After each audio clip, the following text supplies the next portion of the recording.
So ayan mga makisig, nagbabalik tayo, Makisig TV, at magandang araw po sa inyo. For today's video mga makisig, ipoprogram naman natin itong Baofeng C50.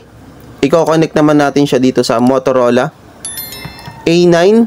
So kung ganitong may mga meron kayong ganitong mga unit mga makisig, tapusin nyo itong video para malaman nyo kung paano siya ipoprogram. Okay? So maraming salamat nga pala kay Idol na nag-program sa atin. Dinala niya itong dalawang unit na to, BFC50 at saka Motorola A9. Ang main goal natin, mag-connect silang dalawa. Okay? So previous video ko pala mga makisig, gumamit tayo ng Chirp. So ngayong video na to, ang gagamitin nating programming software ay BFTN series. Hindi po muna itong Chirp. So tanggalin po natin. Yan. So check pala natin mga makisig yung model nito para makita nyo po yung nasa likodan. Baofeng po siya. Ang model nito ay C50. Medyo masakit, ano lang, mahirap lang siyang mabuksan.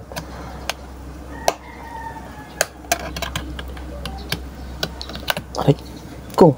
So wait lang mga maisig, buksan ko na din tong isa. So ito, nabuksan na natin yung likodan. Ito po yung model na nakalagay sa likod ng Baofeng BFC50. Yan. Less than or equal 5 watts. Frequency range 430 to 440 MHz. Ito yung sa Baofeng C50. Balik na natin.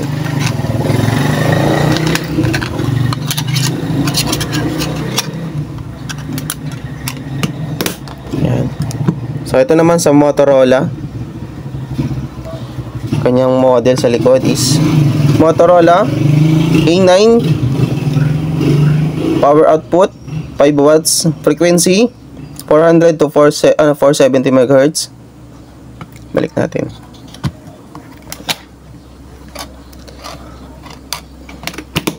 Okay. So yan. Una nyo pong gagawin mga makisig, meron kayong mga option. Pero ang the best way na ituturo ko po sa inyo yung pinakamadali, para hindi na po kayo mahirapan. Yan.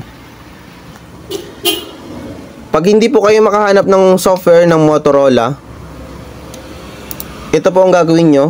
Ito po ipoprogram natin. Itong Baofeng C50.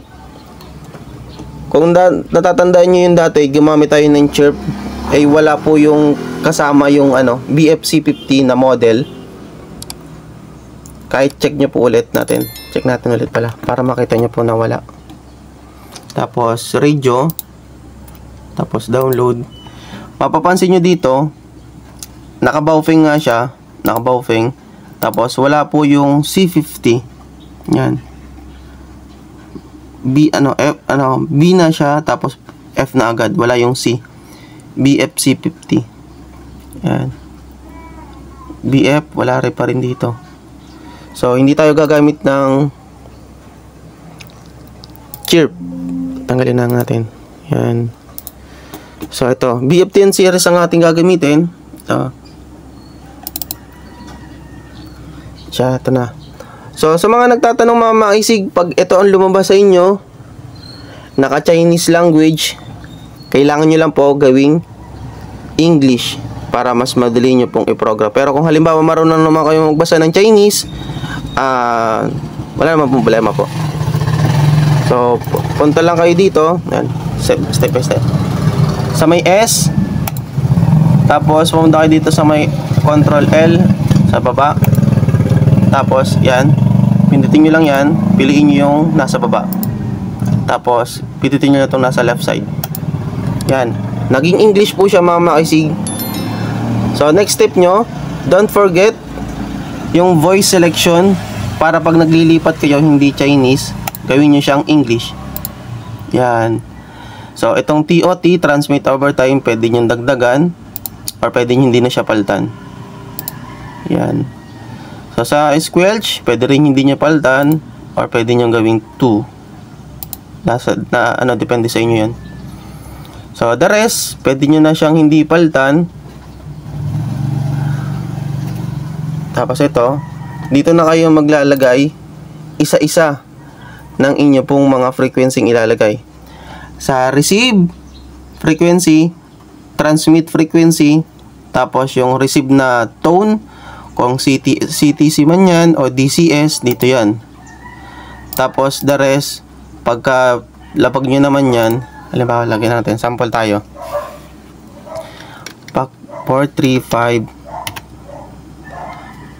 300. Yan. Kahit i-type nyo yan, tapos enter nyo, lalabas na yan dito. Ito, kahit hindi na siya palitan, walang problema. Pero dito, kung may tone, palitan nyo.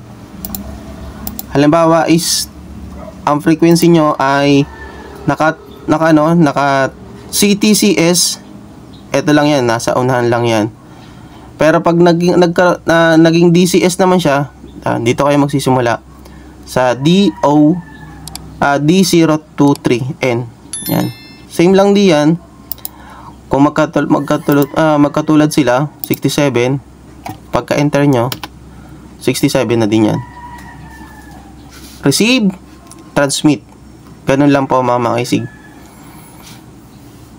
Dalawa naman pagpipilian nyo dyan eh. DCS, yung nagsisimula sa D, tapos CTCS, yung walang letter sa unahan. Parehas lang yung. Wala lang kayo papabagawin dito. So, dahil alam na natin yung default frequency nitong ating Motorola, program ko muna siya mga isig. And then, pagpatuloy natin, makapakita ko na din sa inyo yung default frequency ng Motorola para meron din po kayong idea. Okay, program ko lang mga isig. Type ko lang isa-isa dito. So, ito mga isig na program na natin, nailagay na natin yung default frequency ng Motorola. Yan. Kung may ganito pala kayong unit mga isig, ito, kopyahin nyo na lang din. Yan. Isa-isahin nyo mga isig. So, ito pala, wag nyong kakalimutan to. Punta kayo dito sa settings bago nyo siya i-program. Punta kayo sa COM port, communication port. Tapos, double check nyo kung naka COM 7 yan. Kasi kalimitan mamasig tong COM 1 ay hindi yung para dun sa cable nyo, sa programming cable. COM 7 nyo, tapos okay nyo yan. Tapos, pwede na kayo dito shortcut, yan dalawang yan. Read or write. Dito na kayo para mas madali. Ito yung pagbabasahin pa lang yung unit nyo. Tapos kapag meron na kayong frequency, ito kayo sa write. Kahit wag na pala dito sa programming P. For shortcut yan, malilito pa kayo dito sa dalawa. Pero parehas lang yan.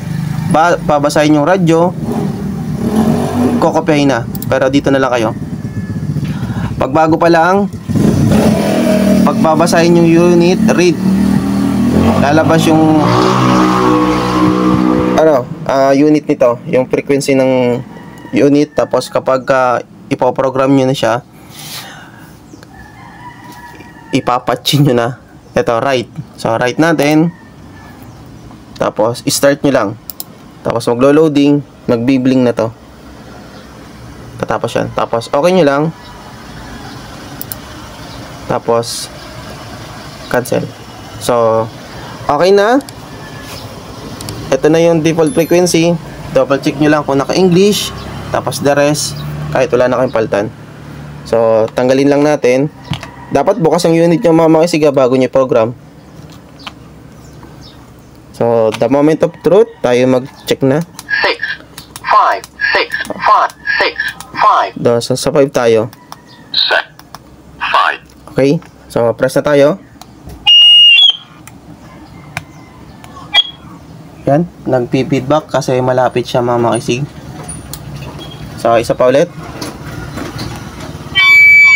Check, 1, 2, 3, 1, 2, 3, 1, 2, 3, check. Isa pa, dito naman tayo sa Motorola. Check 1 2 3 1 2 3 1 2 3 check. Ganda lang talaga ng Motorola.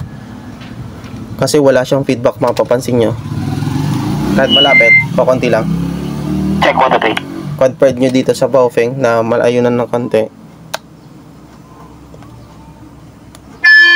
May feedback pa rin. 1 2 3 check. 4 3 Sa 3. 4 3. Sa 3 tayo.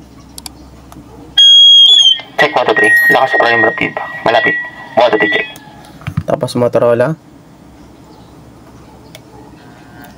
Check 1 2 3 1 2 3 check. Audio. So yan, goods na mga maisig. Ito nga pala, charge ko po yung isa. Dahil ipoprogram natin yan. Okay.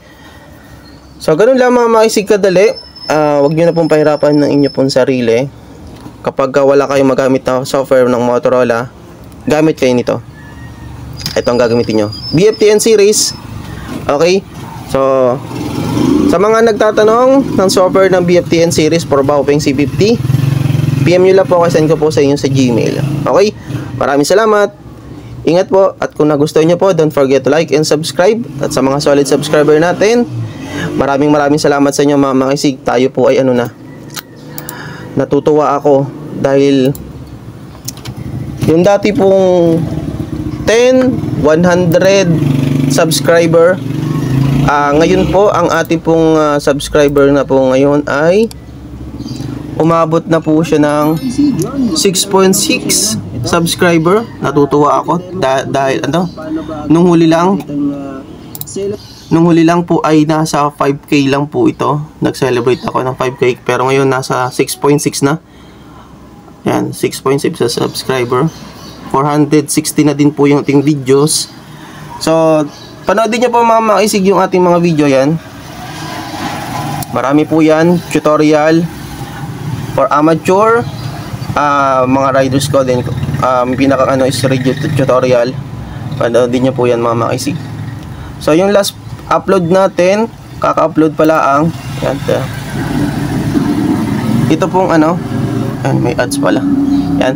So mga maisig, kung magkaroon man ng ads sa inyo, sana po wag niyo po siyang skip dahil dito po tayo nagkakaroon para ito nyo na po yung ibalato nyo na sa akin.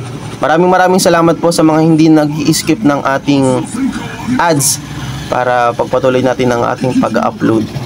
Okay, maraming salamat po sa inyo mga maisig sa hindi pag-skip ng ating video ng mga ads. Yan, may ads ulit. So mga maisig, ito po yung previous upload ko. Panoodin nyo po mga maisig yung about dito sa Global PTT natin na 5288. Napakaganda nito. Meron siyang kasamang Global PTT platform at the same time may analog radio na po yan. Panoodin nyo yan mga maisig. Kaka-upload ko lang po yan. Yan. So hanggang dito na muna mga maisig. See you next video.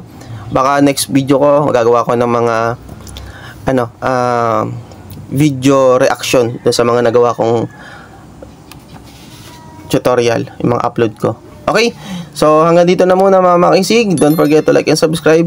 See you next video. Maraming salamat. Makisig TV. Adios.